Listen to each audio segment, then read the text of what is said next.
باشلا با 28مین سالگرد استقلالیت دولتی جمهوری تاجیکستان در ناحیه به نام میر سعید علی حمدانی چاره‌بینی‌های گوناگون معرفتی و فرهنگی دایر می‌گردند.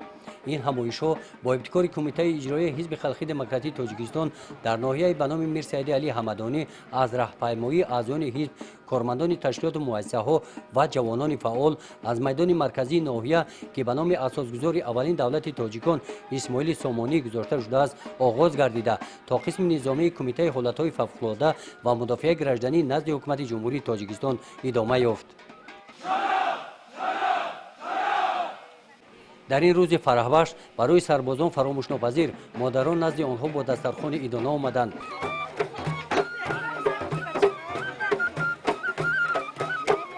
در جمعیت تنتنوی بخشیده به 28مین سالگرد استقلالیت دولتی جمهوری تاجیکستان راهبریت کمیته اجرایی حزب خلقی دموکراتیک تاجیکستان در ناحیه به نام میر سعید علی حمدانی و جوانان فعال ناحیه برآمد نموده ذکر نمودند که قواهای مسلح جمهوری تاجیکستان زاده استقلالیت میباشد.